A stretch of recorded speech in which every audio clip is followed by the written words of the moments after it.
Hello, everybody. I'm really pleased to have with me today Chris Heivly. Chris is very well known, of course. He's the original co-founder of MapQuest. I think anybody above 30 years old remembers MapQuest. He's currently SVP of Ecosystem Development or Innovation. He's also Enterprise in Residence at Techstars. I think he's been dubbed the Startup Whisperer. Welcome. My name is Fawzi Rahal, and I'm really looking forward to this fireside chat with you today.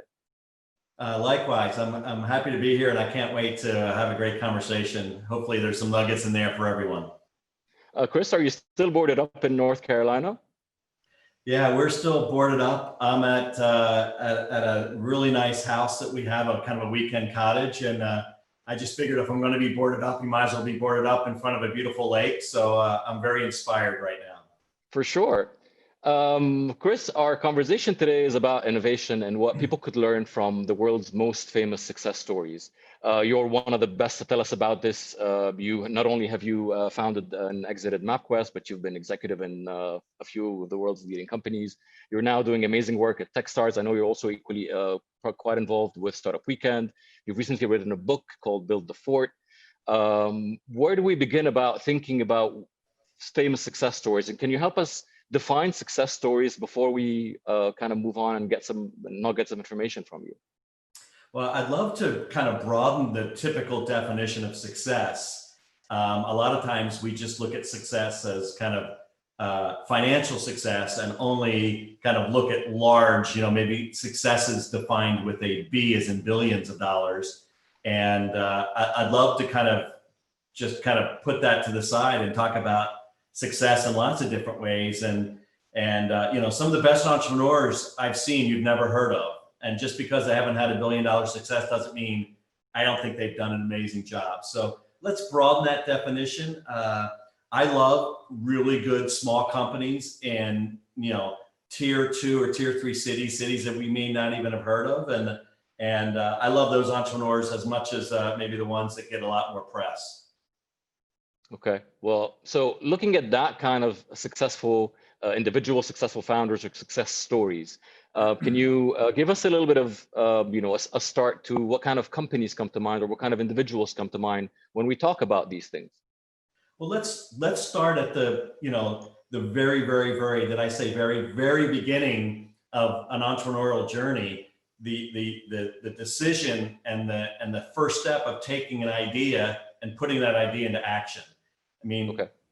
When I go around the world and I ask, raise your hands if you've ever had a kind of an idea for a company, and 95% of the people raise their hands. And then I say, leave your hand up if you've actually kind of launched something or started working on it. And almost all the hands go down. And why is that? It's because that first step from idea to action is scary, right? For most of us who have never been an entrepreneur before, we don't the unknown scares us and prevents us from making that leap. So anybody who's actually put an idea, to me, has already started on their road to success. Because this is why I go back to what I said before. If you define success as only a financial exit, then you've missed all the successful midpoints, like deciding to do something, maybe even quitting your job, or maybe deciding that you're going to side this as a side hustle, right? Like, to me, I put a huge amount of goodwill and I can't think of the word I'm thinking about. It's too early in the morning for me here. Anybody who does that to me is successful, right? Who has decided to try something out and put it into action. Let alone then starting to actually, maybe get a customer or a product. Those are all really interesting kind of metrics to look for in terms of success. And, when I look at someone who has taken an idea, put it, launched it, put it into action, and, has 5 or 10 customers and maybe 2 or 3 people, I get as much warm feeling about them as I do someone who's, made the big media press. So maybe we need to start looking at some of these midpoints as ways, because, by the way, you and we can help those people, right, on that journey, right? And that's what makes for a great community. And I could just keep going on and on.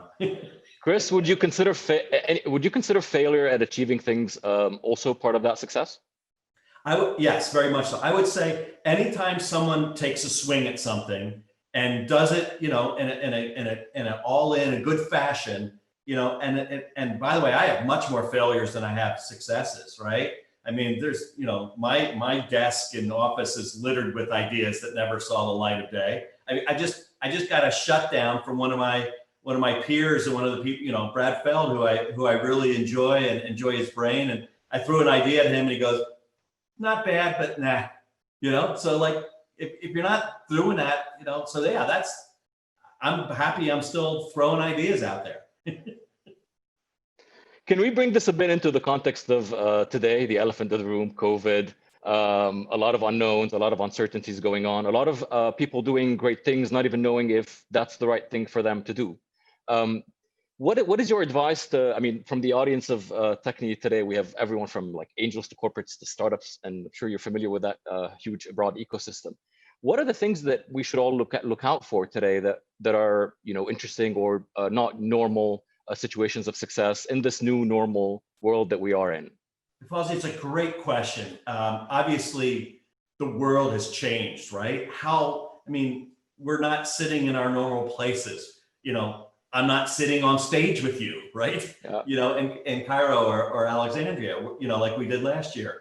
So the world, like the rules, the chairs have all been rearranged, right? That's the perfect time for you to take an idea and go with something. Everything is being disrupted, everything, right? We're all doing everything differently. And in that, people don't know where the chairs and the tables and the rules are all going to change. That's a perfect time for someone with an idea to just twist something good enough to work in today's environment. None of us know what the world will look like in a post-COVID world, but I know it's not going to look like the pre-COVID world, right? Something's going to be different. Just look at remote work. I think remote work has changed forever. We still had a ton of companies refusing to accept remote work, right? And now they're understanding, well, maybe I don't need that 50,000 square foot building. Maybe I only need 20,000 for an occasional stuff. And I'm getting just as much, if not more, productivity out of some of my people. So that's a lot of money to save that could be put into other things. Anyway, that's just one silly example of how something is going to change. And so if you have an idea or you're an entrepreneur, whether it doesn't have to be related to COVID specifically, just that our behaviors and our actions will be different. And in that is an opportunity to kind of maybe look at something from a different angle, right? And therein lies what a great idea entails. Some action or behavior that's looked at from a different angle, and that angle of attack fits better today than it did maybe, pre-COVID.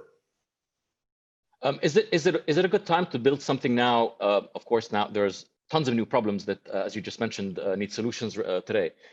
Is it also as simple as, well, I've lost my job anyway, or I don't know when I'm going to get my job back, or things are slow, let me do something?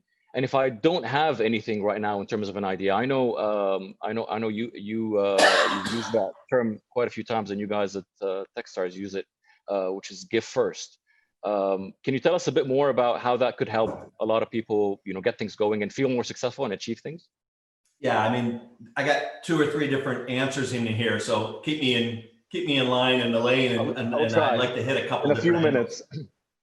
Let's start with, it's a great time to start something, and if you're sitting on the bench because your company, has you furloughed or you're removed, and maybe they'll hire you back when things change. If you're sitting there, this is a perfect time to build some skills really with no cost, right? You're sitting there, you're dead in the water, right? You might as well figure out how to do something. And so if you have an idea, or even the crude versions of an idea, go scratch at it.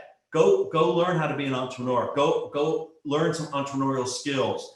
And you never know what happens. I always say, like, if you treat that thing, that curiosity of how to see if your idea can take form, if you have the curiosity about that, go scratch at it. Go treat that as a job, right? Go spend, wake up, shower, right? Go down to your office or your third bedroom or your kitchen table or your garage and go scratch at this. Start, we can talk all about, some of these first steps, that I outlined in the book, Build a Fort. The second thing is, if you don't have an idea, go volunteer, go find a friend, go to a startup weekend, go, do some email and some web searches and figure out who's working on something and then say, listen, I'd like to help. You don't have to pay me anything. I want to learn what it's like to be an entrepreneur. I want to learn what it's like to be in an entrepreneurial company. And, if something good starts happening, maybe you pay me, maybe not, but like volunteer. You're sitting at home doing nothing anyway, right? All of that is about a curiosity about how something works. Entrepreneurial startups are not smaller versions of big companies. And so you got to learn that by diving in and kind of, diving into the pool and getting all wet. That's the only way you can understand how a startup works.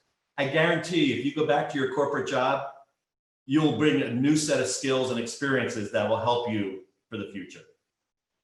Chris, this was amazing. Thank you so much. Unfortunately, I think we're run out of time. I could ask you another dozen questions and get another dozen nuggets from you.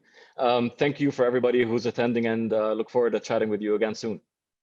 Thanks for having me. Good luck.